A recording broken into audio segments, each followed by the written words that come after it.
এ জগতে যদি কেউ বিপদে পড়ে যায় বাবা, আশেপাশে তাকিয়ে দেখে যে আমার ভাই আসছে কিনা।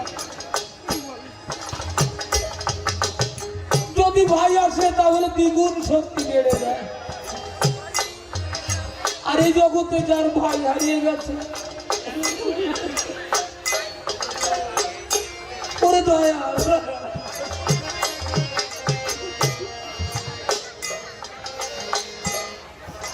এই জগতে যার ভাই হারিয়ে গেছে, সে যদি বিপদে পড়ে বাবা, আশেপাশে তাকানোই তার সার হয়ে যায়। মনে মনে ভাবে, এ সময় যদি আমার একটা ভাই থাকতো তাহলে বিপদের সময় আমার পাশে এসে দাঁড়াতো।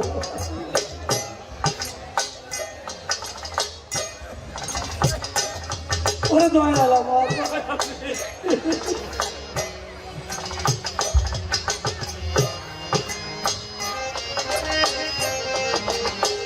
আজ অন্তিম সময় পান পক্ষে বাড়িরা আপন সহোদর ভাইকে পক্ষে জড়িয়ে ধরেছে। ভাই রে, ওরে ভাই, পান বিসম্বাদ করেছি ভাই কতটা বসাবে, সহোদর ভাই বলে তুই যেন সে কথা রাখিস তার মনে। ওরে অঙ্গদ আমার পুত্র রইল,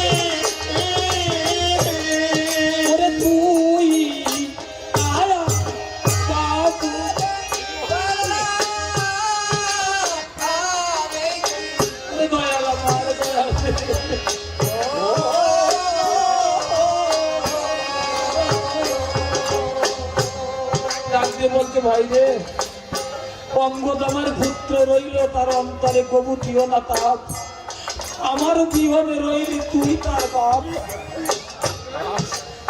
যদি কবু অবাধ্য হয় ভাই রে তবু শোনে, আপন পুত্র বলি বুঝাইও তারে যেন আমায় নাই করে। তারা সতীকে ডাক দিয়ে বলছে, তারা তুমি দুঃখ পেও না, কেননা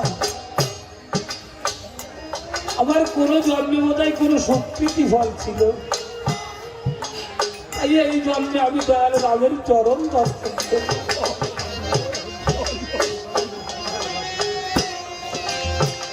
তুমি দুঃখ পেও না, তারা তুমি দুঃখ পেও না, কেননা যে চরণ দেখতে দেখতে, যে চরণ স্মরণ মাত্র মুক্তি সঙ্গ পায়, সেই চরণ দেখতে দেখতে আমি লইব বিদায়।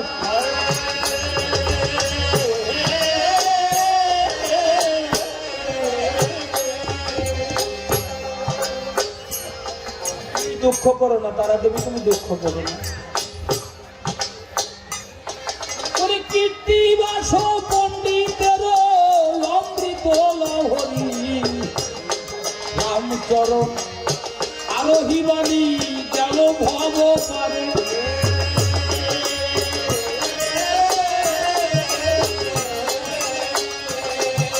সুগ্রীব গিয়ে সিংহাসনে বসেছে, তাই পূর্বের কথা তাই নাই স্মরণ। একদিন লক্ষণ ডাক দিয়ে বলছে, দাদা তোমার কি পূর্বের কথা স্মরণ হচ্ছে না? কেননা আমার দাদা প্রতিজ্ঞা করেছিল অগ্নি সাক্ষী করি, বালিকে বধ করে তোমায় করবে রাজ্য অধিকারী। এই কি তার ফল? ধর্মসূত্রে তুমি আমার হয়েছ যে ভ্রাতা, সত্য করে বলো দাদা কবে উদ্ধারিবে ওই জনক নন্দিনী সীতা। বানর সকল ডাকিয়া সুগ্রীব ডাক দিয়ে বলছে, মন্ত্রী জাম্বুবানকে ডাক দিয়ে বলছে, তুমি লক্ষ কোটি সৈন্য নিয়ে যাত্রা করো চল, চতুর্দিক জয় করে চতুর্দিক দেখে আসবে আমার ভবনে। সীতা অন্বেষিয়া সীতার বার্তা জানাবে আমার। চতুর্দিক বানরগণ ছড়িয়ে যাবে। না পেয়েই তার সীতার অন্বেষণ একত্রিত হলো সকল বানরগণ। ভক্তপ্রাণ হনুমান ডাক দিয়ে বলছে, মায়ের অন্বেষণ যখন আমরা পেলাম না, প্রভুর সকাশে গিয়ে আর কাজ নাই। কেননা কেমন ভাবে বলবো, প্রভু আমরা মায়ের কোথাও সন্ধান পেলাম না, এ কথা বলতে পারবো না। আত্মহত্যা মহাপাপ, আত্মহত্যাও করা যাবে না। তাহলে আত্মহত্যার পরে গরুর পুত্র সম্পাতি পাকাইন পাখি পড়ে আছে পর্বত পরে, আমরা প্রাণ নাশের পরে তার কাছে যাবো। সম্মুখে যা পায় তাই ধরে হার করে, আমরা প্রাণ নাশের পরে তার কাছেই যাব। পাখির সম্মুখে বসে রাম নাম গুণগানে সবাই মজগুল হয়ে গেছে। রাম নাম গুণ কীর্তন শ্রবণ করি সম্পাতি রজরে নয়ন বাড়ি ধরতে শুরু করেছে। ভক্তপ্রাণ হনুমান ডাকতে বলছে, একই পক্ষী বল, আজ তো বস্তু সম্মুখে পেয়েছো তবু আহার করো না কেন? আজ তো বস্তু সম্মুখে পেয়ে নয়ন বাড়ি ঘরে বলো কি কারণ? যদি কেউ আর্য বস্তু সম্মুখে পায়, তা কি নয়ন বাড়ি ধরায় না খেয়ে যায়?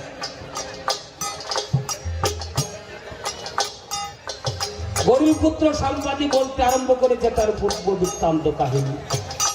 গরুর পুত্র সম্পাতি জটায়ু ছিলাম মোরা যদি ভাই, একদিন প্রভাত বেলায় সূর্য ধরিবারে যায়। আমার ছোট ভাই জটায়ুকে আমি আমার পাকা দিয়ে দিয়েছিলাম, আমার পাকা বাঁচাতে পারলাম না। আমার পাকা পুড়েছিল সূর্যের চরণ উত্তাপে, পাখাইন পড়ে আছে আমি পর্বত পরে। 7 দিন অনাহারে একদিন এক মুনির সঙ্গে হয় মম দর্শন। মুনি ডাকতে বলো, ওর পক্ষীবর চিন্তা করে দেখলাম তোর অন্তর, এইখানে থাকবি, যা পাবি সম্মুখে তাই ধরে হাত করবি। ভাগ্য গুণে একদিন রাম ভক্ত আসবে সম্মুখ করে, তাদের মুখে রাম নাম ধরি শ্রবণ করি, তোর আবার পুনঃ পাখার উদয় হবে। ওরে ভক্তগণ রে, আজ আমার সেই শুভ দিন, তোদের মুখে রাম নাম ধরি শ্রবণ করি, আমার পুনঃ পাখার হয়েছে উদয়। তোরা আরেকবার একটু রাম নাম কর, আমি একটু কর্ণ ভরি শ্রবণ করি। তাই রাম নাম শুনে পাখির পুনঃ পাখার উদয় হলো। পাখার উদয় হলো, তাই সীতার বারতা বলিতে লাগিল।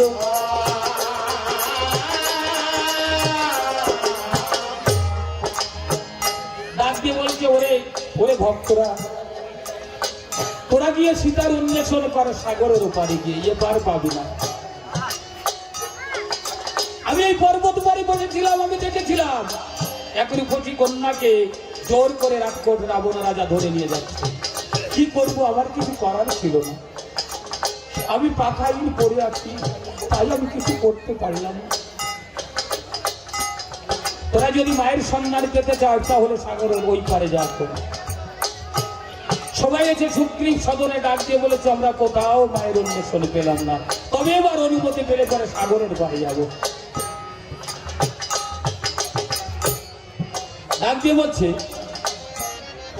100 যোজন সাগর পার হয়ে গিয়ে লঙ্কায় যেতে পারে।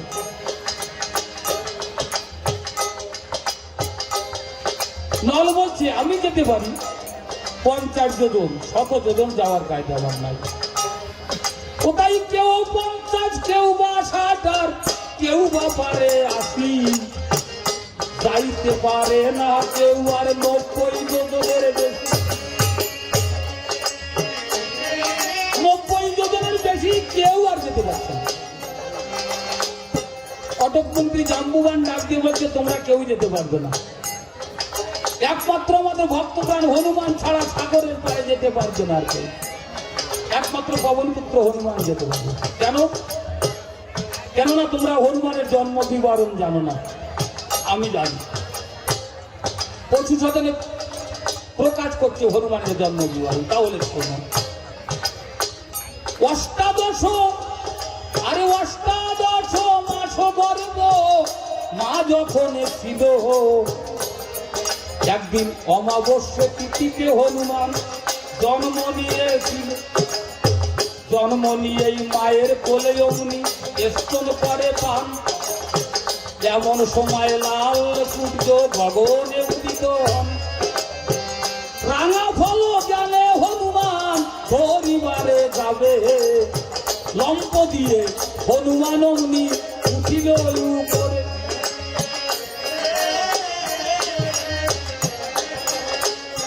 মায়ের কোল থেকে যখন উপর উঠে গেছে, ওই দিন একে তো অমাবস্যা তিথি, আরো ছিল সূর্যগ্রহণ। সূর্যগ্রহণের তরে রাউ এসে উপস্থিত হলো ওই একসাথে। রাউ চেয়ে দেখে যে আমার মতো আরেকজন এসে হাজির হয়েছে। রাউ গিয়ে বাসকের জানালো, দেবতার রাজা ইন্দ্র, ইন্দ্রকে জানালো, মহারাজ নতুন আরেক কি কাজ? কেন? সূর্য গ্রাসে রয়েছে আমার পূর্ণ অধিকার। আমি গিয়ে দেখি রাউ আরেকটা আরবার। কথা শুনে ইন্দ্রদীপ ঐরাবতে চড়ে এসে হাজির হয়েছে। দেখতে পাই, ওরে বাবা বাবা রে, এ তো বিকট আকৃতি। ওর কাছে গিয়ে কাজ নেই, ও আমাকেও ধরতে পারে, আবার ঐরাবতকেও ধরতে পারে। ওর কাছে গিয়ে কাজ নেই।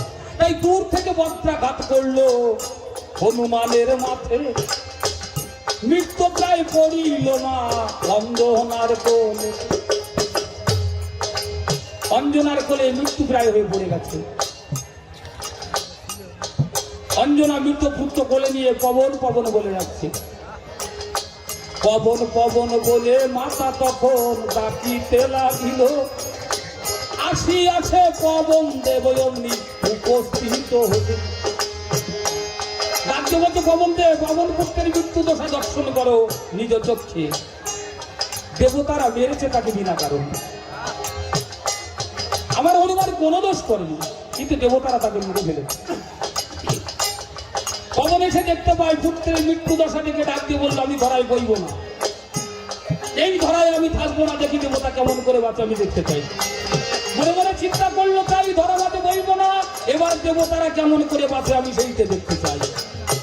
পাহাড়ের গুহায় গিয়ে লুকিয়ে পড়ে। এদিকে 33 কোটি দেবদেবীর শ্বাসকষ্ট শুরু হয়ে গেল। আমার যদি বাতাস না থাকে, অক্সিজেন না থাকে, কারো কি বাঁচবার ভয় আছে? কেউ আমরা বাঁচতে পারবো না। এবার দেবতারা একত্রিত হয়ে ব্রহ্মার কাছে গিয়ে ডাকতে বলছে, এখন পবন সঙ্গে যেতে হবে। পবনকে এসে ডাক দিয়ে বলছে, তুমি যদি ঘরে না পাও তারা তো কারো বাঁচবার উপায় নাই।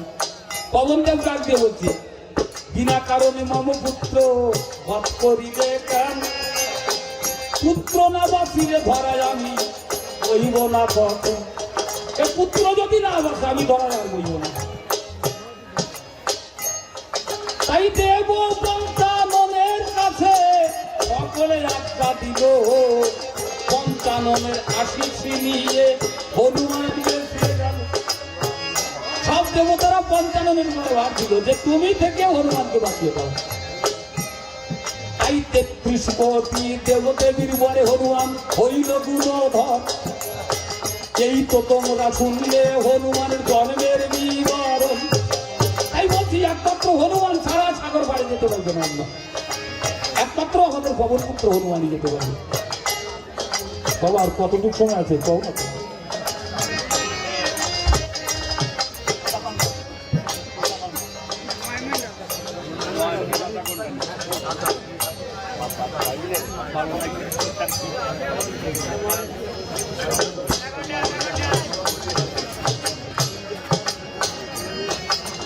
ধন্য জগৎ ধন্য সীতা উদ্ধারের জন্য কে যাবে আর তোমার ভিন্ন শতজন সিন্ধুবার ধন্য কবিগুলের কিশোরী তোমার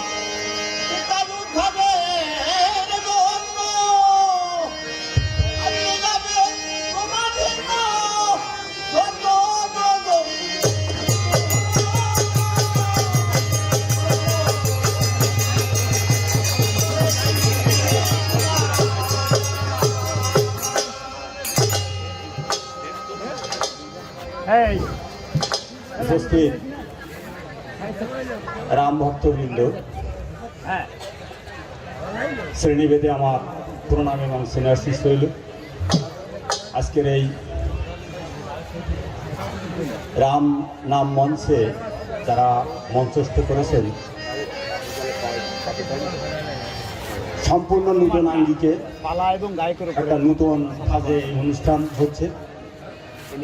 তো এর আলোচনা সমালোচনা আছে।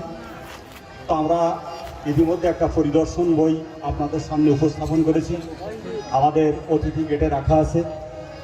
আপনাদের সনাতন জাগরণের জন্য যদি এটা প্রয়োজন মনে করেন, আপনারা আপনাদের মতামতটা দয়া করে আমাদের পরিদর্শন বইতে লিখে যাবেন, এই অনুরোধ আপনাদের কাছে রেখে আমি আমার বক্তব্য শেষ করছি।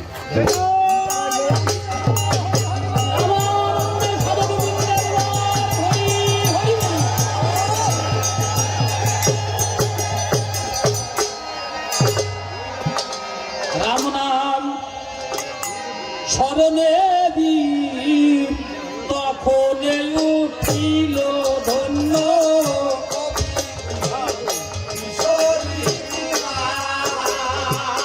অষ্ট সিদ্ধ যোগের ধারাতে ভাবিতে লাগিল,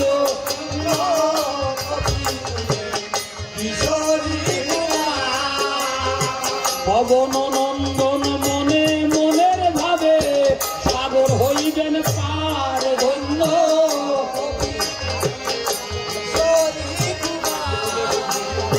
লঙ্কায় ফাঁকি দাঁড়িল মনে তাই রাজা লঙ্কেশ্বর ধন্য,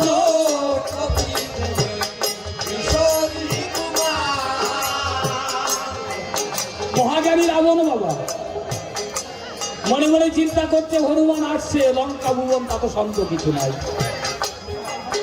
কোথায় নাগ মাতা সুরসাকে বলিল ডাকিয়া ধন্য,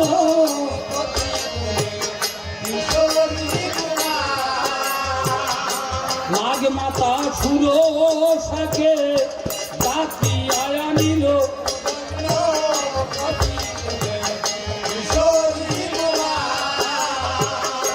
নাগমাতার কাছে রাবণ তখন বলিতে লাগিল,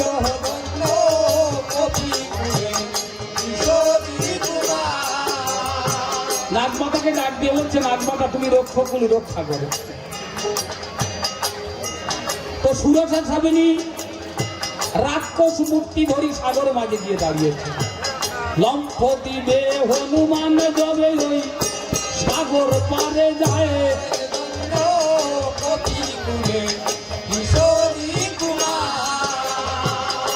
নির্মবতী সুরসা সাপিনী আকর্ষিল তারে,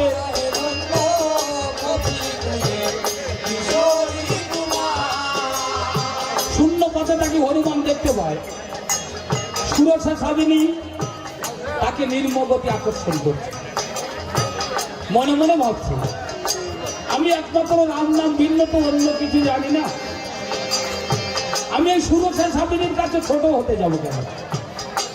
সেই দেখে বীর যোজন সুরসার বদন কান্দন,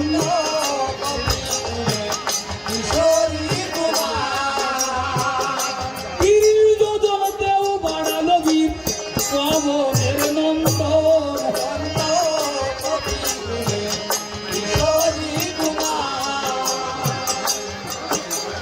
সে দেখে সুরসার বদনখানা বীর যোজনের মতো হবে, হনুমান দেবতানা বীর যোজন বাড়িয়ে ফেলে, তাহলে তো বদনের ভিতরে যাওয়ার কায়দা নেই।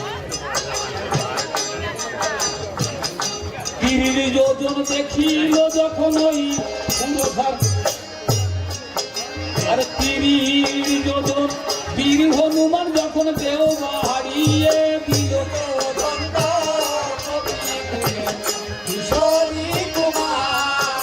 আর 40 যোজন বদন খানা ওই সুরসা বাড়ালো,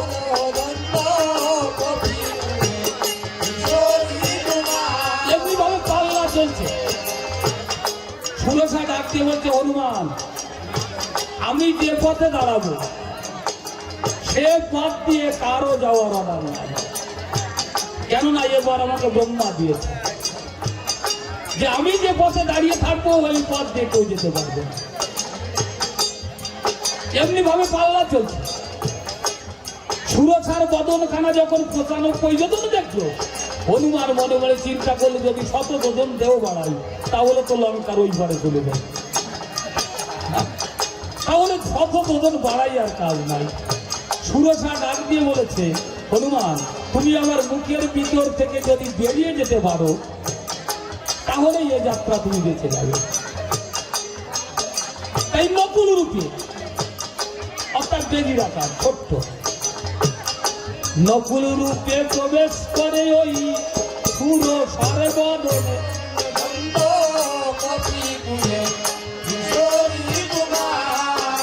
আর সেখান থেকে বেরিয়ে এসে দাঁড়ায় সম্মুখ সাধনে।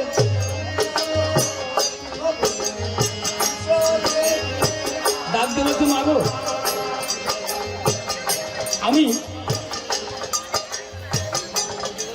তোমার কথা ব্যক্ত হতে দেয়নি, আমি তোমার মুখের ভিতর থেকে এসে দাঁড়িয়েছি। সুরছা তখন আপন মূরতি ধারণ করেছে, বলছে হনুমান বাপরে, দেবতারা তোর বল বিক্রম জানার জন্য আমাকে এখানে পাঠিয়েছে, তোর জন্য তোর তোর কার্য সব কার্য সিদ্ধ হবে।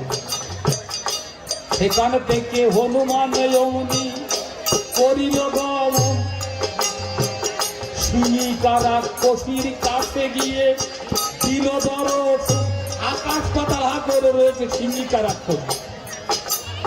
হনুমান ভাবল এ আবার কি জন্তু রে বাবা, তবে এর সঙ্গে পাল্লা খাটিয়ে কাজ নাই, খুব করে ডুব দিয়ে ওর পেটের ভিতরে যায়। গিয়ে দেখে বাবা কষিছে বন্ধ কর, 9টা দরজা তার একটাও খোলা না। হ্যাঁ, 9টা দরজা তার একটাও খোলা না। হনুমান মনে মনে ভাবলো তাই আমি বিধির গোড়া পথে আর বেরোবো না, বিধির গোড়া পথ যে কয়টা আছে ও কটা দিয়ে আমি বেরোবো না। তাই উদরে বসে হনুমান তখন নখ বিস্তার করিল, নখ দিয়ে সুরকার পেছিরে বাহিরে আসিল। পেছিরে হনুমান যাবে বাহিরে আসিল, প্রবল স্রোতে রাক্ষসী তখন ভাসিয়া চলিল। এতক্ষণে উপনীত হলো হনুমান লঙ্কার ভিতর। ফটিকারির মান স্তরে স্তরে স্তবনে রয়েছে কত সারি সারি। হনুমান নিশাবারে ঘুরে ঘুরে দেখিতে চারি পারাবার। সম্মুখে দেখি এক দেবী মূর্তি, লল রসনা বিকট দর্শনা দেবী মূর্তি সম্মুখে দর্শন কর। হনুমান ডাকি বলছে কে তুই, পরিচয় দে, নইলে তোকে ডুবাবো নিয়ে সাগরের জলে। ডাক দিয়ে বলছে হনুমান তুমি আমাকে চেনো না, আমি সিংহের ঘরণী, আমি লঙ্কা রক্ষা করি। যে দিনে ছিঁড়ছিল লঙ্কা এই স্বর্ণ লঙ্কাপুরী, সেই দিন হতে আমি হনুমান এই লঙ্কা রক্ষা করি। জিজ্ঞাসিলাম শিবের চরণে আমি থাকিব কতদিন, কৈলাসপুরে আসতে হেদের আমায় আজ্ঞা দিন। সেদিন আমাকে আজ্ঞা দিয়েছিল ত্রেতা যুগে রাম অবতার হবে, পিতৃসত্য পালিতে রাম বনেতে আসিবে, রামের সীতা রাবণ করবে চুরি, সীতা অন্বেষণ হেতু আসিবে হনুমান গুণবলী। সেই দিন হনুমানকে দেখা মাত্র ছাড়তে হবে তোর লঙ্কা ক্ষেত্র। হনুমান আজ আমার সেই শুভ দিন, আমি কৈলাসে ফিরে যাব, আমি কৈলাসপুরে যাব বাবা, কৈলাসপুরে যাব আমি। শুনো বীর হনুমান, যোগনিদ্রা এসে লঙ্কায় হবে অধিষ্ঠান। আমি যাওয়ার পরে যোগনিদ্রা চলে আসবে, সকল রাক্ষসের নয়ন পরে যোগনিদ্রা ভর করিয়া রইল। নিশা ভরে ঘুরে ঘুরে সব দেখিতে লাগিল। রাবণের শোয়ার ঘরের সামনে গিয়ে দেখে 10,000 রমণীর মধ্যে একাকী রাবণ শুয়ে আছে। মন্দোদরীকে দেখে মা বলে প্রণাম করেছে। মনে মনে ভাবছে এ কি করলাম, আগেই মা বলে সম্বোধন করলাম, যে কথা তো প্রভুর সকালে বলতে পারবো না। রামের উত্তম পুরুষ এই জগতে ত্রিজগতে কেউ নাই, তাকে রেখে জানকী মাই শুয়ে আছে রাবণের ঠাই, এরকমই বলতে পারবো না। আজবার কালে প্রভু বলেছিল আমার ঠাই জানকীর ভাই অক্ষয় সুদূর আছে, তা মজবার উপায় নাই। আমি পরীক্ষা না করে দেখেই মা বলে সম্বোধন করলাম, এবার আমি একটু পরীক্ষা করে বলছি। তো মন্দোদরীর কপালে একটু হাত দিয়ে দেখলো, দেখে হাতের পরশ মাত্র সিঁদুর ছিল। মনে মনে ভাবলো এ তো আমার মা নয়, এ তো আমার মা নয়, সিঁদুর সবচেয়ে গেছে, এ তো আমার মা নয়। তো একজনকে পরীক্ষা করলে বাবা তো সব মিটে যায়, আমি এক এক করে 10,000 সব পরীক্ষা করি। ওটাই শিওরে বসিয়া উচ্চ বুলাইয়া দেখিতে লাগিল, কত ভালে উচ্চ বুলালো, সবার সিঁদুর চলছে গেল। মনে মনে ভাবলো এই 10,000-এর মধ্যে অন্তত তোমার মা নাই। সে দেখে রাবণের মুখে গোপ, বাবা মশির সিংহের মতো, মশির সিংহের মতো গোপ। মনে মনে ভাবলো তাই এই গোপ যখন আছে এই রাত্রে একটু কাজে লাগাই। এক পাশে শুয়ে ধন্যবাদানি, আর এক পাশে শুয়ে আছে মন্দোদরী ভাই। 2 গোপ টেনে নিয়ে 2 রানীর গলে বেঁধে দিল, আর চুলের সাথে গলার সাথে প্রায় এক এক করে হালি দিল। 10,000 বন্ধন যখন সারা হলো,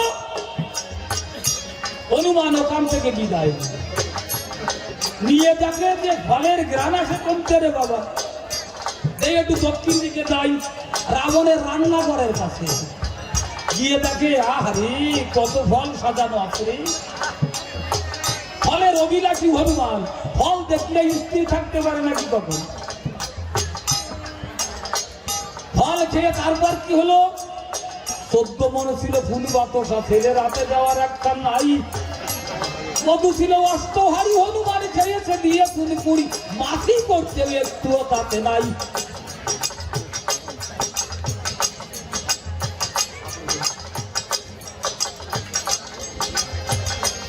মনে মনে ভাবছে মধুর কলসি খালি রেখে কাল না, কেননা মধুর কলসি যদি খালি রেখে যাই তাহলে ভান্ডারি সকলে বিপদে পড়ে যাবে। তাই কেন সকালে উঠে যদি মধু না পায়, তাই ভান্ডারির কি অবস্থা কি হবে। ওটাই কলসি ধুয়ে সারি সারি অমনি পবনের নন্দন, প্রস্তাব করি কলসি গুলি ভরিল তখন, একদম কানায় কানায় ভর্তি সারা।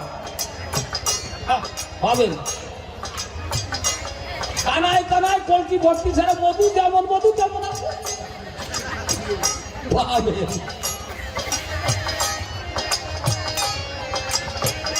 এবার হনুমান চলতে চলতে বিভীষণের সঙ্গে দেখা হয়েছে। বিভীষণের আজ্ঞায়, সময় তো বাবা অল্প,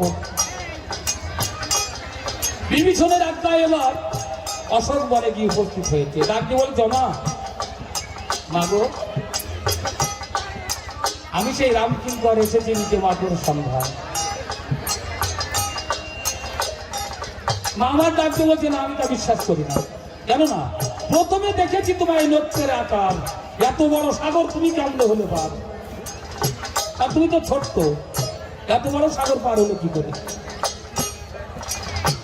কখনো বীরহত কখনো ছোট ওই বীর হনুমান হয়, দেখে দেখে মায়ের মনে আমার অবসাদে জন্মায়। আপনি বলছি হনুমান, এমনি আকার দেখেছিলাম রাবণের, রাবণ জমি বিষয়ে আমাকে হরণ করেছিল, তেমনি স্বভাব দেখলাম তোমার, তোমাকে আমি বিশ্বাস করি না। আমা তুমি আমাকে বিশ্বাস করো না মা? তাহলে আমি তোমাকে কেমন ভাবে বিশ্বাস করাই মা? আমার প্রভুরাতের অঙ্গরি নিয়ে এসেছি, বলছে না ও মায়া অঙ্গরি। রাক্ষস পুড়িয়েছে আমি কত মায়া দেখেছি, মায়া দেখে দেখে অবসাদে আমার হৃদয়ে ভোগেছি। ও মায়া অঙ্গরি, হনুমান দুটি চোখের জল ছুঁয়ে জমা মারে, তাহলে আমি তোকে কেমন করে বিশ্বাস করাই মা? আমার বিশ্বাসের বস্তু আমি কিছু সঙ্গে আনতে পারি নাই, একটি বস্তু সঞ্চয় করেছি মা, তুই নয়ন মেলে দর্শন কর তাই। নক্ষ মানে বক্ষ পরে বক্ষ বিচ্ছিন্ন করে দেখলেন দয়াল রাজি বলেছ মা, নয়ন মেলে দর্শন করে হনুমানের বক্ষ মাঝে আমার রাম জনার্দন।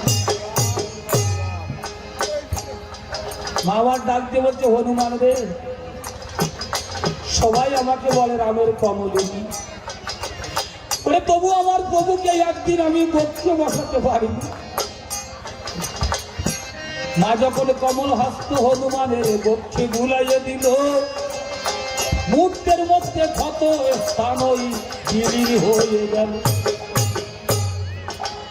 আমার বাবু এবার আমি রাবণের পুরীটা একটু ঘুরে দেখে আসি, যাওয়ার সময় তোর সঙ্গে আমি দেখা করে যাব। এদিকে হনুমানই যখন ওখান থেকে বিদায় নিয়ে চলে এলো, হনুমানের নির্দেশে কাল নিদ্রা কই বিদায় নিল। আলির ভরে রাবণ যখন মোড় ফিরতে গেল, মন্দোদরীর গলার সঙ্গে টান ঘুরে গেল। মন্দোদরী ডাক দিয়ে বলছে মহারাজ টানবেন না, টানবেন না, গলার টানে কি প্রাণে মরে যাই। রাবণ বলে মন্দোদরী এ কেমন তোমার সকলের বই, এ কোনো পুরুষের সহ্য হয় না। ওরে কোনো পুরুষের গোপের পরে যদি কেউ শোয় তা সহ্য করা যায়। মন্দোদরী বলে মহারাজ ক্রোধ করিবেন না, ওরে টান দিয়ে দেখেন পাতার হালির মতো জড়াইয়ে গেছে, তা ছাড়ানো যাবে না। মহাকালী রাবণ মনে মনে ভাবতে এসেছিল খবরের মন্দ এতে সন্দেহ ছিল। এবার যার জন্য এই ঘটনা ঘটলো সেই সীতাকে আমি কেটে ফেলবো, রাখবো না। মন্দোদরী নিষেধ করেছে, তা সম্ভব না, নারী বধ কেউ সম্ভব হবে না। ও মন্দোদরী যখন নিষেধ করেছে কি আর কাল নাই, সিংহাসনের মধ্যে ঘরে বসে একটু মধু খাই। মন্দোদরী যখন বাধা দিয়েছে কি আর কাজ নাই, সিংহাসনের ঘরে বসে আমি একটু মধু খাই। ভান্ডারি কাজটা দিলে মধু নিয়ে আয়, এখন গ্লাসে করে মধু যখন দিল, নাসিকার কাছে নিয়ে একটু গ্রান দিল, বলতে ওরে ওর বাপি এ বয়কা মধু আনলি কেন, ওরে বয়কা মধু আনলি কেন? বয়কা মধু রেখে অমনি গুণ মধু আনে, এক ঢোক নিতে রাবণ প্রায় মরিল পরা। এই বানরের হনুমানের প্রস্তাব ছেলে নর কিন্নর এগুলো আর বাঁচে না। রাবণ প্রায় এক ঢোক নিল, প্রায় প্রাণে বলে মূল্য আর বাঁচার। রাবণ ডাক দিয়ে বলেছে এই হনুমানের কাজ, হনুমানকে বেঁধে আনো, এখন আমি আর যুদ্ধ করতে গেলাম না। বেঁধে এনে রাবণের কাছে হাজির হয়েছে ক্রোধ ধরে রাবণ। হনুমান ডাক দিয়ে বলছে মহারাজ ক্রোধ করবেন না, ক্রোধ করবেন না, আমার মারার একটা উপায় আছে, সে উপায়টা আমি বলে দেব। আমার মারার একটা উপায় আছে, মারবার জন্য চেষ্টা করবেন না। কারণ এই লঙ্কায় যত আছে কাপড় আর চোপড় সব গৃহতে দিন যাবো, গৃহতে যাবড় দিয়ে বেঁধে দিন আমার লেজের পরে, তারপরে অগ্নি করেন দান, নিশ্চয় বদিলে আমার গড়া। আমার মারার জন্য অন্য চেষ্টা করবেন, কাপড় চোপড় আমার লেজে বেঁধে আগুন ধরাইবে, দেখবেন আমি মারা গেছি। ছিল কাপড় আর চপড়, তখন ঘিরিতে দিল যাবো, দিয়ে বেঁধে দিল লেজের পর, তারপর অগ্নি করলো দান। হনুমান ডাক দিয়ে বললো, এইবার কি না করিবেন দয়াল, রাজি বলে চল। কচি পাতালির পরে যেমন ভুলে লঙ্কার পরে, লঙ্কা দগ্ধ সারা হলো। হনুমান সাগরের কাছে গেল, সাগর থেকে গঙ্গা করলো পলায়ন। ভাবেন কি আগুন ধরে গেছে রে বাবা। হনুমান মনে মনে চিন্তা করলো, তাই লেজের অগ্নি নিবাবার একমাত্র উপায় আমার মা, আমি মায়ের কাছে যাই। গিয়ে বলছো, মা রে, আমার লেজের আগুন তো নিভাতে পারলাম না রে মা। মা আমার ডাকতে বলছে, হনুমান তোমার মুখ অমৃত করো না, তাহলে অগ্নি নিবে দেবে। হনুমান মনে মনে চিন্তা করছে, লেজের অগ্নি নিভাবার জন্য সাগরের কাছে গেলাম, সাগর থেকে গঙ্গা করলো পলায়ন। সামান্য মুখ অমৃততে অগ্নি নিষ্কৃত হতে পারে কখন? মনে মনে করিয়া চিন্তন, লেবুর দিল গালের ভিতরে। লেজের অগ্নি নিভে গেল বাবা, কিন্তু মুখটা ভুলে গেল। হনুমান তুমি আর বিলম্ব করো না, তখন এই মুহূর্তে তুমি আমার বার্তা প্রভুর কাছে জানাও। এমন সময় কাছে বসি কোকিল কুহু কুরবে ডাকছে, ওখানে রে কোকিল রে, এমন মধুর রাম নাম তোরা শিখিনি কোথায়?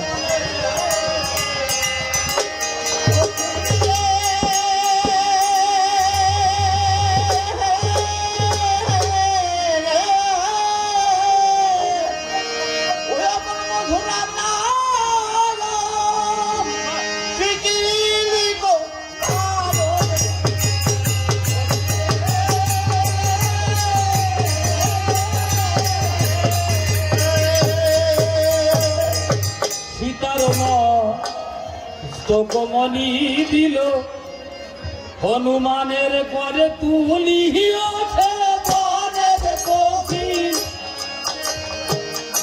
রাম নাম বলিয়া চলে ওই হনুমানিয়াছে বনের কোকিল।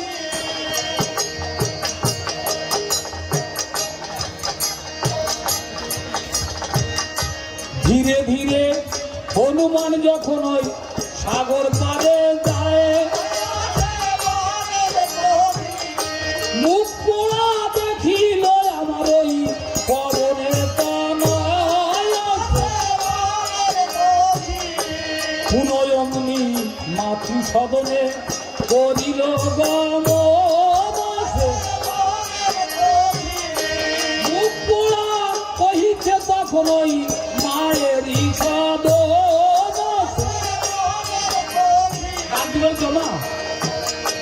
বাবু আমি জলের ছায় দেখলাম আমার মুখটা ঘুরে গেছে, আমি তো মানব সমাজে যাই মিশতে পারবো না। মা আমার ডাক দেবো কি, হনুমান তুমি বানর কটকে গিয়ে দেখো, তোমাদের সবাই মুখ ঘুরে দেবে।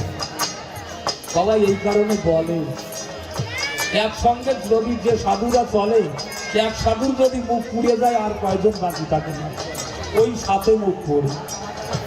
মিথ্যা কথা না।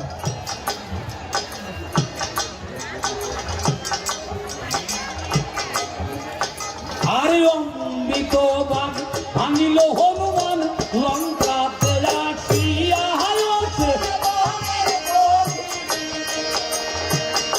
রাম নাম জপে গিয়া ওই সাগরের পুরে আছে। সীতার বারতা নিয়ে জানালো, রামের চরণে আছে। রক্ষকুল ধ্বংস করতে দয়া ধনুর্বার তুলে নিল আছে। কীর্তিবাস পণ্ডিতের অমৃত লহরী আছে। অন্বেষণ পালা সমাপ্ত হলো, একবার বলুন হরি হরি।